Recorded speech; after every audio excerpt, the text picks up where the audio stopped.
Bueno, buenas tardes, exactamente las 12 en punto. Okay. Vamos a orar. Papá, gracias por tu majestad mostrada en tu Hijo Jesús. Gracias por tu amor derramado a nosotros. Gracias porque tu palabra es viva. Gracias que tu palabra rehúsa quedarse en este papel, sino que nos invita a que sea vivida. Señor, ayuda a que nuestros corazones estén listos para escuchar tu palabra, que podamos recibirla, que podamos estimarla, guardarla. Ayúdanos, Señor, a tener un corazón dispuesto y presto para escucharte. En el nombre de Jesús. Amén. Bueno, pues me dieron el privilegio de poder cerrar el Sermón del Monte. Hoy nos toca cerrar el Sermón del Monte después de no sé cuántos sermones, muchos y varios meses. Tenemos el privilegio de poder cerrarlo, así que pueden ir ahí abriendo sus Biblias mientras en Mateo vamos a estar enfocándonos de los versículos del capítulo 7, de los versículos 24 al 29. Mientras están buscando ahí, si vamos a recordar un poquito de lo que hemos estado viendo en el Sermón del Monte. Si recuerdan, lo que empezamos a ver, vimos unos macarismos, no macabrismos, macarismos. ¿De qué? De Macario, ¿no? Si recuerdan, probablemente tienen esa palabra ya bien lista, ¿no? Porque vimos muchísimas veces la palabra bienaventurados, ¿no?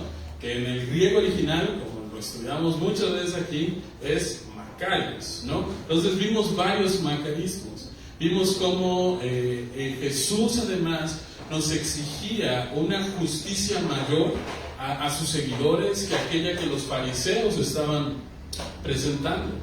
Vimos que Jesús nos habla específicamente de muchas cosas en este sermón. Nos ha hablado del adulterio, del juramento, la venganza, el amor a los enemigos. Vimos también cómo se ve una vida piadosa en el dar, en la oración, en el ayuno, y en dónde debe estar nuestro verdadero tesoro. También cómo debemos vivir respecto al afanarse, cómo debemos vivir conforme a eso. Así también vimos acerca de hacer juicio hacia los demás y también la respuesta a nuestras oraciones. En esta última sección que hemos estado viendo, ya hoy sería el cuarto domingo, hemos visto 3 advertencias hasta el momento. Estas advertencias, recuerdan, comenzando con la advertencia acerca del camino angosto y la puerta angosta, puerta estrecha, y este camino que lleva a la vida, y el contrario, su opuesto, es el camino amplio que lleva a la destrucción. Vimos acerca también de falsos maestros y falsos profetas que salen de entre nosotros mismos y también algunos de fuera, y que su propósito es mentir. Es por medio también que podemos, de sus frutos, ¿no? Veíamos esta analogía que Jesús ponía, de que un árbol bueno no puede dar frutos malos y viceversa, un árbol malo no va a dar frutos buenos. Esa es la forma en la que podemos nosotros reconocer quién es un verdadero profeta. El domingo pasado, Adolfo nos estuvo aquí enseñando acerca de estas personas que decían Señor, Señor, pero que no hacían la voluntad del Padre, y que al final veíamos que van a escuchar unas palabras terribles que decían: nunca los conocí, hacedores de iniquidad. Hoy vamos a ver la conclusión del Sermón del Monte y la última advertencia que Jesús hace. De estas 4 advertencias, hoy vamos a ver la cuarta que les hace a los oidores de su sermón. Entonces vayan por favor en sus Biblias, y si ya están ahí, perfecto. Capítulo 7, versículos del 24 hasta el 29. Vamos a ver. Dice: por tanto, cualquiera que oye estas palabras mías y las pone en práctica será semejante a un hombre sabio que edificó su casa sobre la roca. Y cayó la lluvia, vinieron los torrentes, soplaron los vientos y azotaron aquella casa, pero no se cayó, porque había sido fundada sobre la roca. Todo el que oye estas palabras mías y no las pone en práctica será semejante a un hombre insensato que edificó su casa sobre la arena. Y cayó la lluvia, vinieron los torrentes, soplaron los vientos y azotaron aquella casa. Y cayó, y grande fue su destrucción. Cuando Jesús terminó estas palabras, las multitudes se admiraban de su enseñanza, porque les enseñaba como uno que tiene autoridad y no como sus escribas. Bueno, creo que es bastante claro. Nos vamos al siguiente número, ¿verdad? Y probablemente ustedes han escuchado esta porción muchas veces. Han escuchado, han visto a lo mejor películas de Jesús en donde se están narrando el sermón del monte y hay una partecita en donde habla específicamente de esto. Quizá lo tienen memorizado, quizá hasta lo han cantado, porque hay una canción de escuela para niños que habla acerca de esto. ¿La conocen? ¿No? Se las voy a enseñar entonces. Dice: el hombre sabio en la roca construyó, el hombre sabio en la roca construyó. Y luego dice después: y la lluvia cayó y todo se inundó, la lluvia cayó y todo se inundó. Y al final, la casa se quedó. Y el opuesto, ¿no? Entonces, esta es una canción. Si no se la saben, luego les paso el link para que se la aprendan con todo y las mímicas que hay. Entonces, para que no nos enfriemos y porque ya estuvimos aquí en la clase acerca de la observación, vamos a hacer observación acerca de este pasaje que hemos visto de manera inicial. Así que vamos a ver algunas observaciones. Si no tienes Biblia, aquí hay 3 Biblias que están disponibles. Si no tienes una, puedes venir y agarrarla sin problemas. Así que vamos a empezar con los versículos del 24 al 27. Si recuerdan algo que vimos ahí en lo de la observación, había algunos métodos en los que podemos fijarnos. Algo que hay ahí, de las formas en las que podemos observar, es ver paralelismos, similitudes o diferencias. Entonces vamos a ver estos versículos 24 al 27 y léanlos y vamos a ver qué dice nuevamente. Dice: por tanto, cualquiera que oye estas palabras mías y las pone en práctica será semejante a un hombre sabio que edificó su casa sobre la roca. Y cayó la lluvia, vinieron los torrentes, soplaron los vientos y azotaron aquella casa, pero no se cayó porque había sido fundada sobre la roca. Todo el que oye estas palabras mías y no las pone en práctica será semejante a un hombre insensato que edificó su casa sobre la arena. Y cayó la lluvia, y vinieron los torrentes, soplaron los vientos, y azotaron aquella casa, y cayó, y grande fue su destrucción. Entonces, ¿qué cosas son similares entre estos dos? Si vemos primero, Jesús está poniendo 2 semejanzas. Está diciendo, todo inicia diciendo, cualquiera que oye estas palabras mías, en ambas porciones, tanto en el, dice, y después eso es en el 24, luego en el 26, todo el que oye estas palabras mías. Entonces podemos ver que eso es algo parecido. Estas 2 personas tienen esto en común: escuchan las palabras de Jesús. Luego vemos que sigue, luego dice que edifican una casa. Ambos están edificando una casa. Ahí pueden ustedes verlo, ahí en versículo 24, luego 26. Ambos están edificando una casa.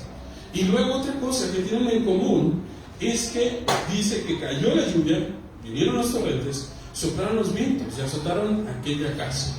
Estas 3 cosas vemos que estos 2 lo tienen en común. Ahí pueden ustedes verlo. Luego, puede ser que por fuera, a lo mejor si uno viera a estas 2 casas, a estas 2 personas edificando estas casas, no viéramos gran diferencia. Podría ser que podríamos incluso pensar que están en el mismo lugar. Vamos a ver cuáles son las diferencias ahora que notamos. Entonces dice, primero Jesús llama al primero de ellos, lo llama sabio, ¿no? Este hombre sabio o prudente, ¿no?, escucha y pone en práctica. Esa es una diferencia. El primero, el sabio, va a escucha las palabras de Jesús y las pone en práctica. Luego vemos qué dice acerca de este hombre que es insensato. Él escucha las palabras, pero no las pone en práctica. Luego vemos la diferencia también en el lugar o que hacen respecto a cómo hacen en qué lugar están construyendo su casa. Vemos que el hombre sabio dice que edifica su casa sobre la roca, en contraste con el hombre insensato que edifica su casa sobre la arena. Luego vemos algo interesante que Jesús agrega a cada uno de ellos. Al final de cada una de estas semejanzas que está haciendo Jesús, vemos que dice, después de que azotó la casa, la lluvia cayó, dice del hombre sabio, que su casa no se cayó, y agrega algo más, porque había sido fundada sobre la roca. Vemos lo que dice el versículo 27 acerca de este hombre insensato, que vino la lluvia, cayeron los torrentes, azotaron la casa, y ahí dice, y cayó. Y luego lo que agrega al final, y grande fue su destrucción. Aunque pueda parecer obvio, quizá para todos nosotros, toda construcción necesita cimientos. A lo mejor para algunos, como es algo común que vemos todos los días, vemos gente construyendo, puede ser que para nosotros sea bastante obvio. Ahora, ¿por qué? Vamos a tratar de pasar por alto lo obvio. Si tú sabes por qué, perfecto. Si tú no sabes por qué se necesitan los cimientos, es porque se necesita encontrar algo que se llama el estrato resistente, ¿no? En ingeniería y en arquitectura utilizan este término, estrato resistente, ¿no? Es decir, la tierrita de encima, ¿no?, de donde se construye una casa, normalmente no aguanta el peso del edificio, porque los materiales son diferentes. Por lo tanto, la función que tiene un cimiento es el de repartir el peso que tiene el edificio sobre el terreno en el que se está construyendo. Ese es el propósito, distribuir las cargas. Ahora, no sé si se dan cuenta que hay una cuarteadura ahí en medio de este edificio. ¿Por qué tiene esa cuarteadura? Si algunos han escuchado la historia, este lugar era una zanjota, es lo que a mí me dicen. Aquí sacaban para hacer ladrillo, entonces era un hoyo. Y se rellenó, se asienta. Y lo que sucede es que el cimiento no está puesto sobre este estrato, que es un estrato resistente. Por lo tanto, conforme se va asentando, lo que está haciendo es que se está quebrando de cierta forma el edificio. Y puede ser que simplemente se quede hasta ahí. Pero si no se hace bien, podría caerse o derrumbarse un edificio completo. Entonces, esa es la chamba que tienen que hacer los ingenieros cuando están construyendo una casa, y sobre todo si son edificios grandes. Incluso aconsejan que se haga algo que se llama mecánica de suelos, en el que se identifica el tipo de suelo que va a haber. Entonces, el cimiento, lo que se está buscando es buscar en dónde está esa parte firme sobre la que se va a construir para que aguante todo el peso del edificio y además las cosas que le echamos. No, o sea, en una casa no solamente es el peso del edificio, sino estamos nosotros y el refri, la tele, la cocina, o sea, todo ese peso va hacia algún lado. ¿Hacia dónde va dirigido? Va hacia la tierra. Ahora, vamos para hacer un cimiento, ¿qué es lo que hay que hacer? Hay que excavar. Y hay que buscar en dónde está esa parte dura. Eso es lo que hay que hacer. Ahora, yéndonos al contexto en donde Jesús está enseñando esto, muchos ponen el lugar en el que Jesús le está enseñando, que es en un monte que actualmente lo llaman el monte de las bienaventuranzas. Incluso hay una iglesia ahí que se llama la iglesia de las bienaventuranzas o de las beatitudes, que está ubicado como en un montecito que si uno está parado desde ahí se ve el mar de Galilea. Y además del mar de Galilea, se ve el río Jordán. El río Jordán desemboca en el mar de Galilea. Entonces, para ellos, probablemente era muy sencillo imaginarse lo que estaba diciendo Jesús, porque probablemente había casas ahí que estaban construidas en lo que parecía una arena, la parte de encima, y tenían cimientos. Debajo de eso, dice incluso algunos comentaristas que tenían que escarbar hasta 3 metros para poder encontrar la roca, hasta abajo en donde se ponía el cimiento que se iba a construir. Entonces, pero obviamente el construir cimientos tiene un costo, lleva tiempo, lleva un costo, hay que hacer un esfuerzo. Lo más sencillo sería siempre, pues, ¿para qué hacer el gasto? Te evitas hacer el gasto y construyes, pues, ahí encimita, ¿no? Pero también sería lo más insensato. Entonces tenemos estos dos hombres que edifican una casa. Uno de ellos pone sus cimientos sobre la roca, es decir, escarbó hasta encontrar la piedra y sobre eso puso el cimiento. Eso es lo que está haciendo este hombre. Y el otro vemos que lo construyó sobre la arena, por encimita, construyó su casa encima nada más. Eso es lo que hizo. Y luego vemos que hay un evento que ocurre después en ambos casos. y cayó la lluvia, dice el versículo 25. Vinieron los torrentes, soplaron los vientos y azotaron aquella casa. La palabra en el original, que es el griego, para referirse a esto de la lluvia, es una tormenta violenta, es un aguacero, no es un chiquichiqui, a lo mejor que nosotros pensaríamos, no, es una buena lluvia, no fuerte, violenta. Ahora, imagínate, tú eres uno de esos hombres, acabas de construir tu casita, ¿no?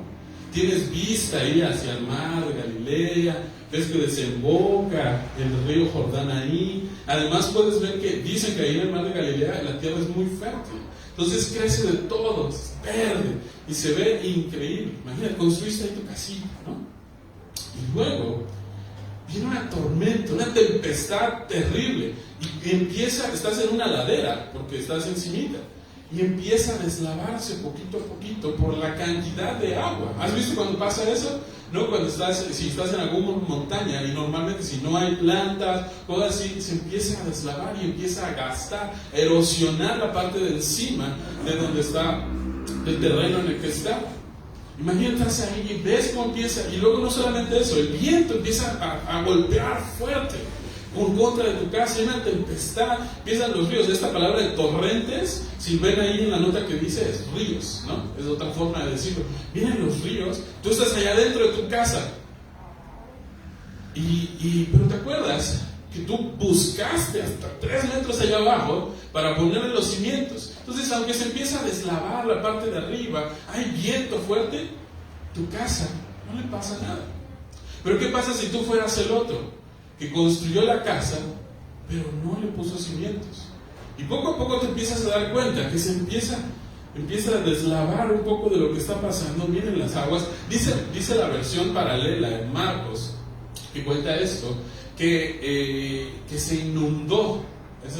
Se inundó el lugar y empezaba, y se lleva, esa inundación se empieza a llevar la tierra, obviamente. Entonces te das cuenta, y poco a poco estás adentro de tu casa, no le pusiste cimientos, y te das cuenta que conforme se va desgastando el suelo, tu casa empieza a crujir, ¿no? Se empieza a crujir tu casa.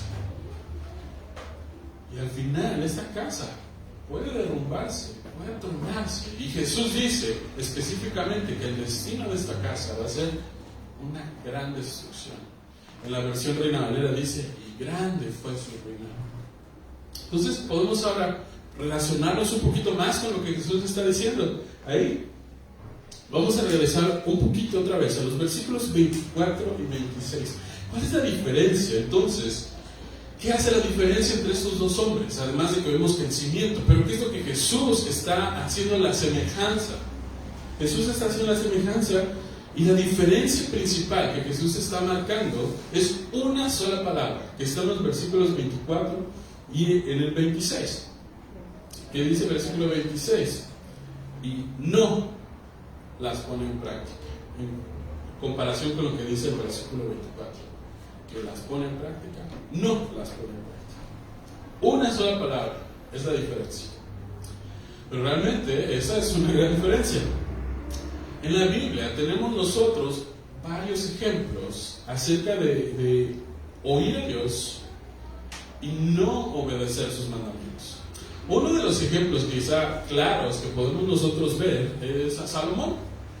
Si han escuchado la historia de Salomón, recuerdan que él es el hijo de David, se le entrega el reino, él construye incluso el templo para Dios, y Dios se le aparece 2 veces a él, y además le da mandamientos muy precisos, y le dice que no debe de casarse con mujeres que sean de otras naciones y de alrededor. Y no solamente se lo dijo a él, lo había dicho a la nación de Israel años atrás, que ellos no debían casarse con mujeres de alrededor, porque ellas desviarían el corazón de los hombres hacia la idolatría. Eso es lo que les estaba diciendo.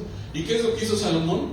No pudiendo encontrar más de 700 esposas con las cuales casarse, se casó con 700 más, creo 300 concubinas de naciones externas, extranjeras, y todas esas mujeres desviaron el corazón de Salomón a adorar a cuanto ídolo se le puso enfrente.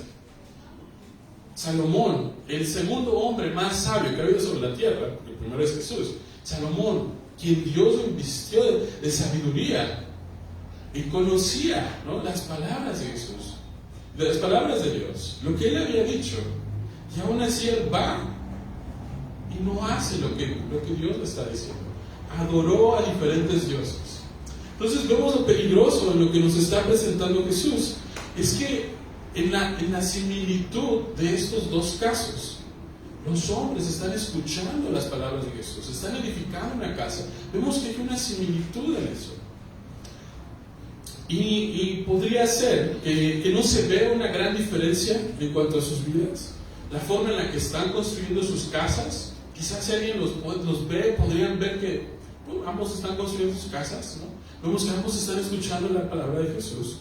Y podemos traducirlo a nosotros, ¿no? O sea, puede tener eso como una apariencia de piedad. Puede ser que conozca todo el lenguaje cristiano. Puede ser que conozca todas las palabras correctas, la teología correcta. Alguien que escucha constantemente un evangelio que exalta a Jesús.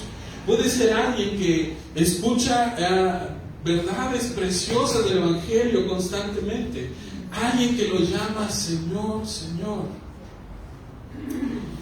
Hace algunos meses un hombre que a lo mejor no lo han escuchado, se llama Paul Maxwell. Él escribía artículos para Desiring God. Si conocen el ministerio de Desiring God, es el ministerio de John Piper, que hace apologética y muchísimas otras cosas para la edificación de la iglesia. Este hombre, él estudió griego, hebreo, tenía posgrados en estudios teológicos y filosóficos, y este hombre declaró en abril: ya no soy cristiano. No sabemos todo el contexto de lo que está sucediendo, no sabemos el estado de su alma, pero podemos ver, no solamente en él, en muchos otros ejemplos, cómo personas pueden escuchar las palabras de Jesús, memorizarlas, tenerlas presentes, estudiar los idiomas originales en los que fueron escritos, y aún así no obedecer lo que Jesús les está diciendo. Y el destino que dice Jesús es que eso va a llevar a una gran destrucción. Acompáñame al mismo libro de Mateo, pero capítulos después, en el capítulo 25, si puedes ir, por favor.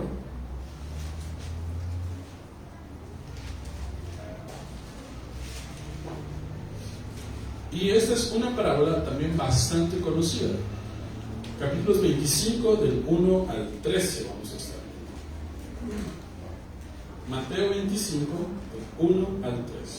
Dice: entonces, el reino de los cielos será semejante a 10 vírgenes, que tomando sus lámparas salieron a recibir al novio. 5 de ellas eran insensatas y 5 prudentes, porque las insensatas, al tomar sus lámparas, no tomaron aceite consigo, pero las prudentes tomaron aceite en frascos, juntamente con sus lámparas. Al tardarse el novio, a todos les dio sueño y se durmieron. Pero a medianoche se oyó un clamor: aquí está el novio, salgan a recibirlo. Entonces todas aquellas vírgenes se levantaron y arreglaron sus lámparas.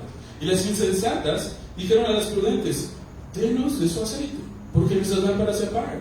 Pero las prudentes respondieron: no sé que no haya suficiente para nosotras y para ustedes. Vayan más bien a los que venden y compren para ustedes.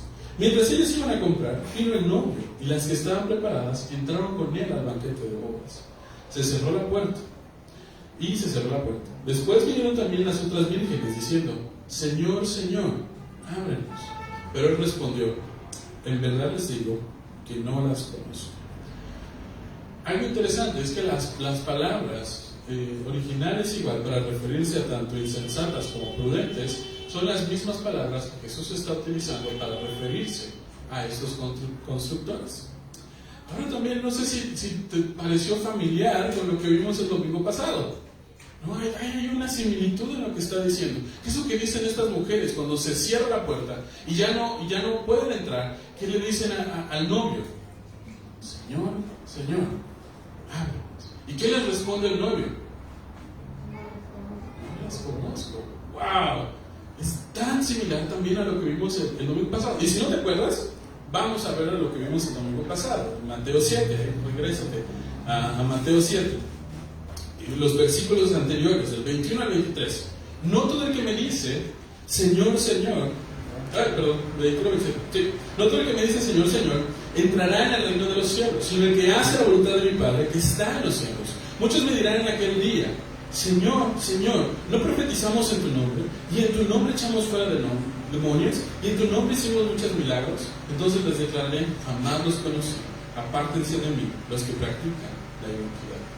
Vemos el versículo 21, dice, casi al final, sino el que hace la voluntad de mi Padre que está en los cielos. El pastor Adolfo habló la semana pasada acerca de estas profesiones falsas de fe. Alguien que le dice Señor, Señor a Jesús. Alguien que profetizaba, que echaba fuera demonios, e hizo milagros en el nombre de Jesús. Sin embargo, era un hacedor de iniquidad, porque no hace la voluntad del Padre. Como dice John Stott esto, una profesión sin realidad y que concierne solo a sus labios, pero no a su vida. Vemos que el contraste en la porción anterior está entre el dicho y el hecho, como dice el dicho, ¿no? Entre el dicho y el hecho hay mucho trecho, ¿no? Eso es el contraste que estamos viendo. En la porción que estamos estudiando hoy, podemos ver que el contraste se encuentra entre el oír, escuchar y el hacer.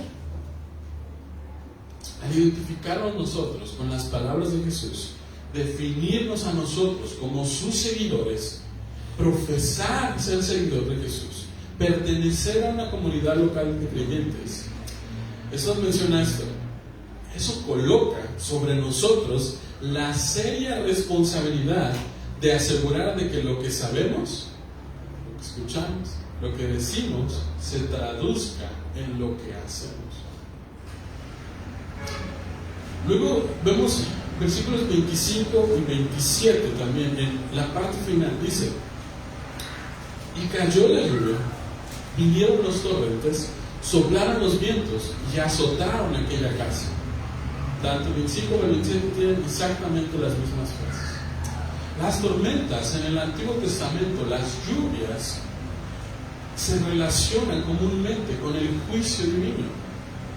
Por ejemplo, el diluvio, un ejemplo clarísimo, ¿no? El derramamiento del agua de parte del Señor es un indicio del juicio que viene. Y esto encaja bastante bien con la porción anterior que estuvimos viendo, en que en aquel día le dirán a Jesús, cuando venga la tormenta, cuando la lluvia viene, el juicio divino, entonces es entonces que veremos si esta casa permanece. Pero vemos también que hay dos desenlaces. Va a haber dos desenlaces. Un desenlace es que después de que la lluvia vienen los torrentes, soplan los vientos y azotan la casa. Un desenlace es, pero no se cayó, porque había sido fundada sobre la roca.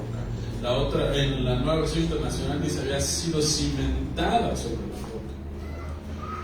Un desenlace nos dice que esta casa no se cayó, porque su fundamento, su cimiento está sobre la roca. Esta casa se mantuvo en pie después de esta tormenta, y estos ríos vinieron contra ella. Y de acuerdo con lo que dice Jesús, en el versículo 29, dice que esto es porque este es un hombre que escuchó sus palabras y las puso en práctica.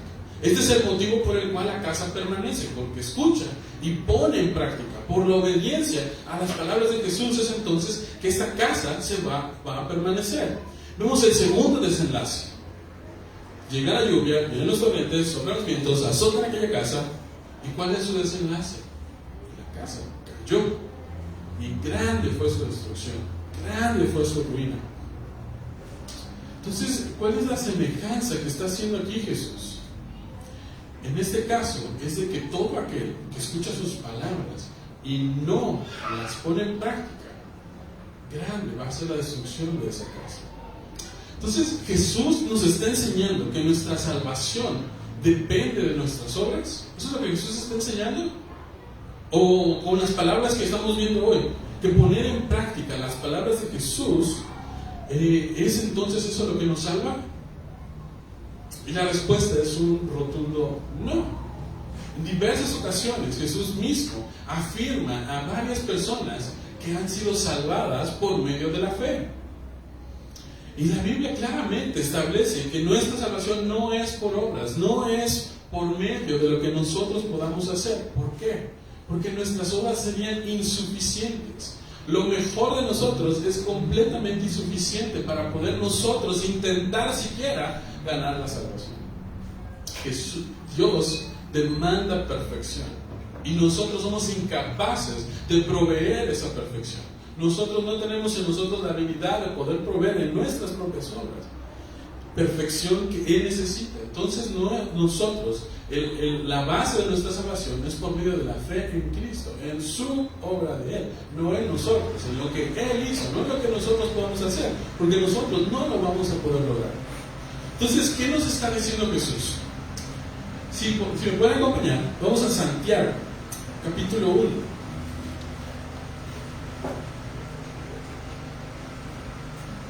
Santiago, capítulo 1.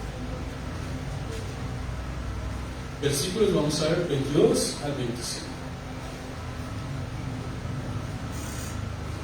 Dice Santiago, capítulo 1, versículos 22 al 25. Sean hacedores de la palabra, y no solamente oidores que se engañan a sí mismos. Porque si alguien es oidor de la palabra y no hacedor, es semejante a un hombre que mira su rostro natural en el espejo. Pues después de mirarse a sí mismo e irse, inmediatamente se olvida de qué clase de persona es. Pero el que mira atentamente la ley perfecta, la ley de la libertad, y permanece en ella, no habiéndose vuelto un oidor olvidadizo, sino un hacedor eficaz, este será bienaventurado en lo que hace. Entonces creo que este pasaje también nos ayuda a tener un poco más de luz en lo que se está diciendo aquí. Nuestra responsabilidad no solamente es escuchar, ser oidor de la palabra, aprender, sino hacedor de la palabra. Y dice aquí en el último versículo que vimos, versículo 25, sino hacedores eficaces de la palabra. Escuchamos y hacemos, oímos y ponemos en práctica. Dos citas, nuevamente stop. Dice, aquellos que verdaderamente oyen el Evangelio y profesan fe, siempre lo obedecerán, expresando su fe en obras.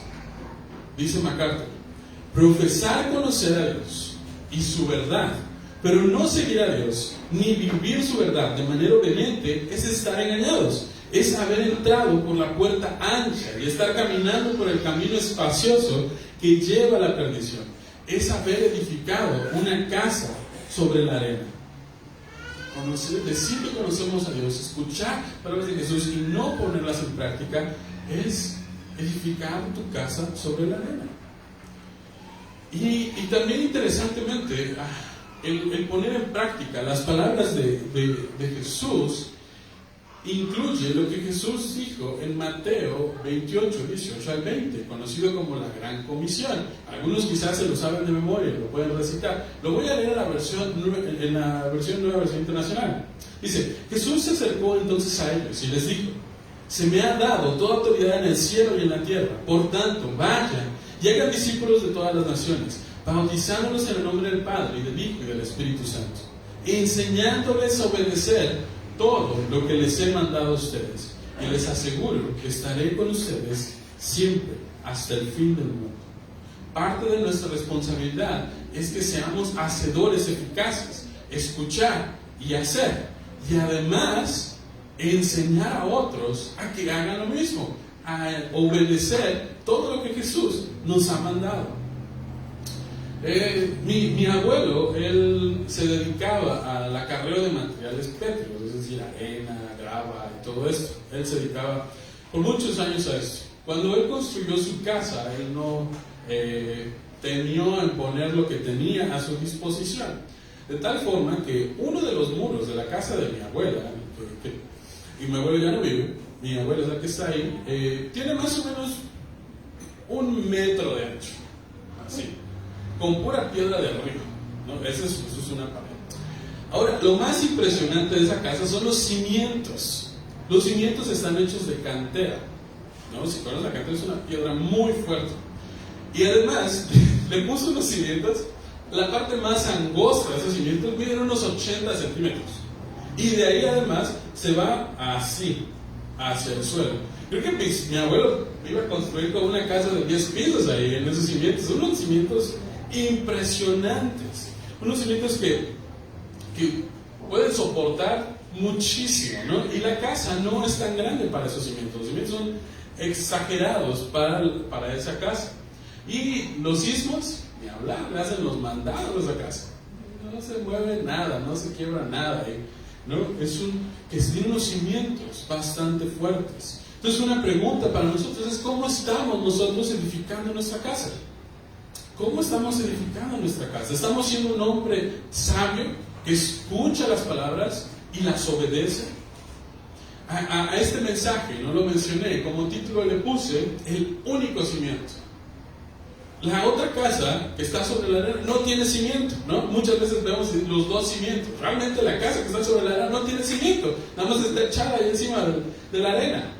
Pero la otra casa sí tiene cimiento, y ese cimiento está sobre la roca. La forma en la que eres es semejante a un hombre que construye su casa sobre la roca.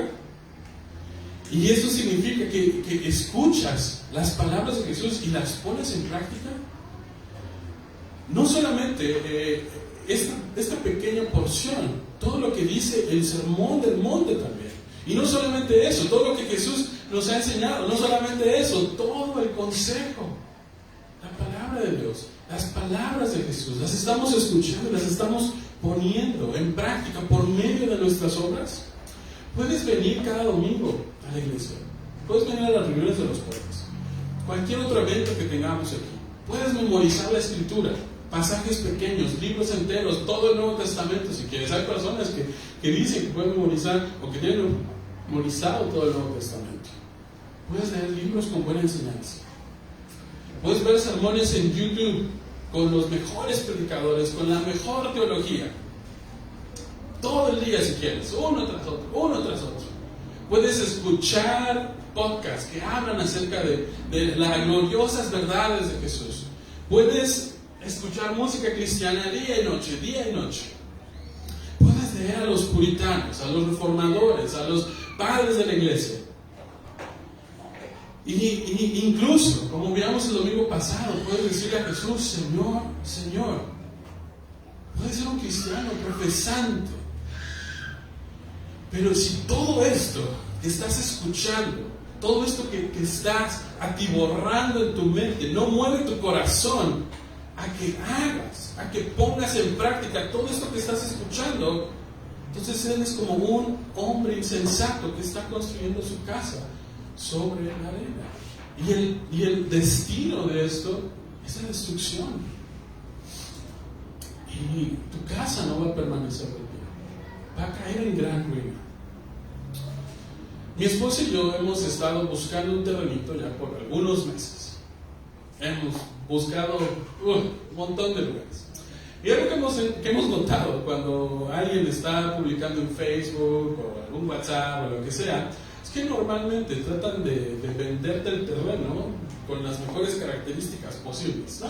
Por ejemplo, a 100 metros de la carretera principal, agua y luz, ¿no? Tiene estos servicios. Okay. Vamos a ver el terreno y resulta que está como a 1 kilómetro realmente de la carretera, y la luz está como a 100 metros y el agua la están empezando a conectar, pero es en la colonia de enfrente, ¿no? Pero te lo están vendiendo como si fuera un terrenazo, ¿no? Y así hay muchos casos que tienen esa tendencia, algunos más que otros, ¿no? Y entonces algunas personas nos quieren vender a nosotros como creyentes y a nosotros que escuchamos las palabras de Jesús, que edificar nuestra casa sobre la arena es lo mejor que podemos hacer, que es la mejor inversión que alguien puede hacer, es edificar su casa sobre la arena.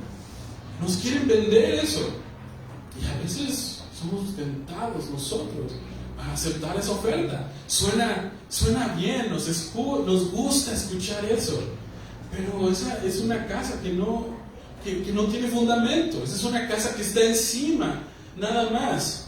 Y lo único que te va a traer eso es problemas. Y eso es un engaño. La única forma en que nos podemos nosotros mantener firmes es obedeciendo las palabras de Jesús. arraigados y cimentados, sin movernos de la esperanza del Evangelio que hemos oído. Recuerda lo que hemos visto.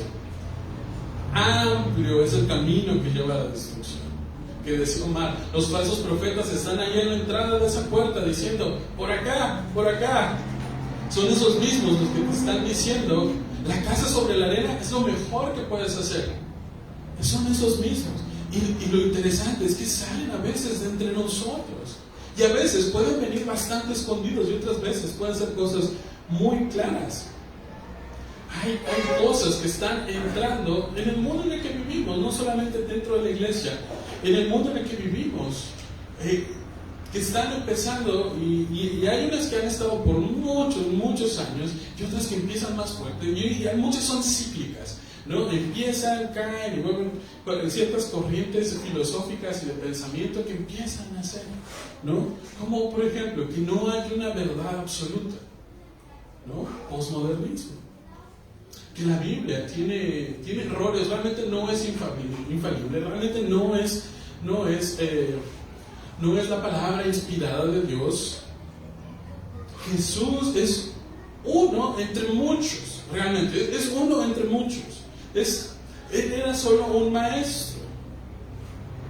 Una que no sé si han escuchado, Dios era antes un hombre, como nosotros, y fue ascendido al rango de Dios.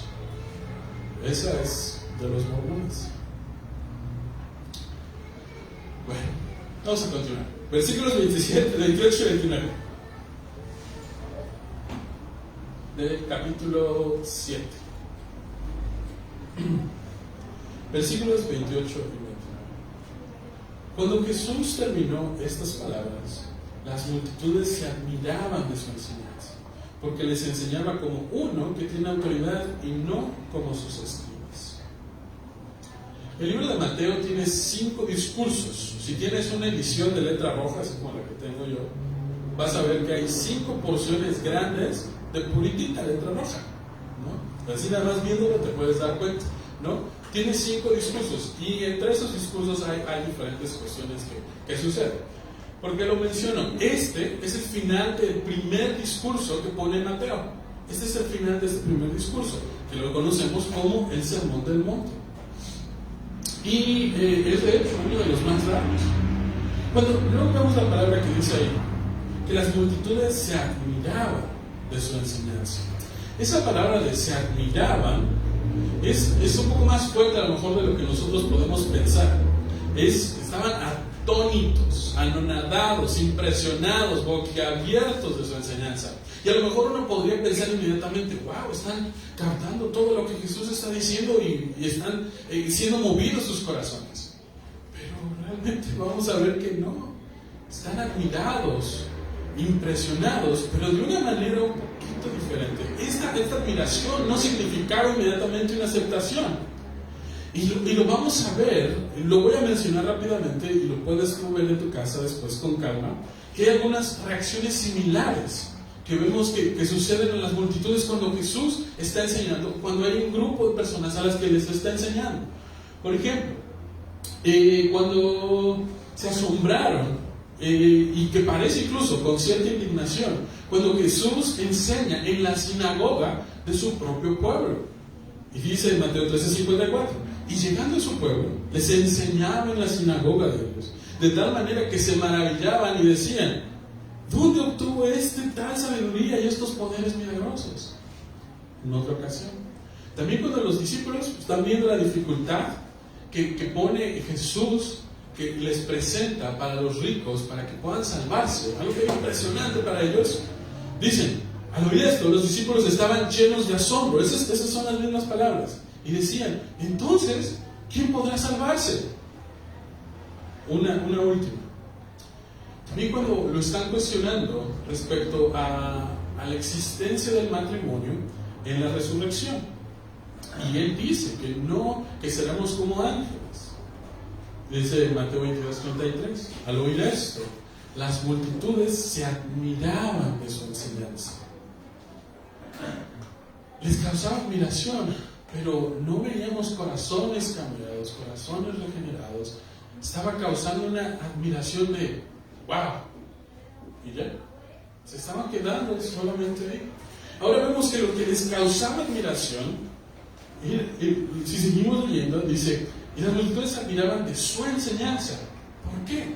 Porque les enseñaba como uno que tiene autoridad y no como sus escribas. Y creo que ya hemos escuchado antes, aquí durante este sermón del monte, que los escribas regularmente citaban a otros eruditos de la ley para poner de respaldo a lo que ellos iban a decir. Obviamente, como dice tal escriba, ¿no? Y lo ponían de respaldo. Como dice tal. Pero vemos las palabras de Jesús en todo el sermón del monte y en unas partes en específico que dice, han escuchado que se les dijo, pero yo les digo. Y una tras otra vez Jesús está diciendo, pero yo les digo. Y Él está poniendo su autoridad. Y Él no citaba a nadie, Él estaba por su autoridad, por quien era Él, estaba legislando como rey su ley. Lo que Jesús estaba haciendo, con su autoridad, como el Hijo de Dios, como el Dios encarnado, nadie había enseñado con la claridad y con la autoridad con la que Jesús lo está haciendo. Al final nos queda una pregunta, y una pregunta que te hago. ¿Qué vas a hacer con este maestro? ¿Qué vas a hacer con este maestro? ¿Te vas a quedar admirado de su enseñanza y ya? ¿Qué vas a hacer con su enseñanza? ¿Vas a ponerla en práctica? ¿Qué vas a hacer con este maestro y sus enseñanzas? ¿Qué vas a hacer con él, con su persona, con quién es él, con sus declaraciones acerca de él mismo, del Mesías, el Cristo, el Dios encarnado? Si escuchas esas palabras y tu corazón no se estremece y no eres llevado a la obediencia, pon atención, porque tu camino puede ser la destrucción. Pon atención a eso. Termino con unas palabras, nuevamente, John Stott, este fue mi comentarista favorito, ¿verdad? Dice, que el señorío de Jesús que profesamos sea una de las realidades más importantes de nuestra vida. Otra vez. Que el señorío de Jesús que profesamos sea una de las realidades más importantes de nuestra vida. Vamos a ver. Señor, gracias porque vemos lo que tú nos estás pidiendo. Vemos que tú demandas obediencia a nosotros. Ayúdanos, Señor, a obedecer tus palabras. Ayúdanos a poner en práctica. Ayúdanos a ser aquellos que están edificando su casa sobre la roca. Ayúdanos a que podamos ser similares a ellos. Ayúdanos, Señor, a que nosotros podamos edificar sobre el fundamento firme. Gracias por tu palabra, gracias por este sermón del monte que nos ha impactado, nos ha exhortado y nos ha ido transformando nuestro entendimiento. Y también ayúdanos a que no solo se quede aquí, a que esta exhortación final de poner en práctica se vuelva una realidad en nuestras vidas. Gracias por tu palabra, por tu amor y por el sacrificio de Cristo. En el nombre de Jesús. Amén.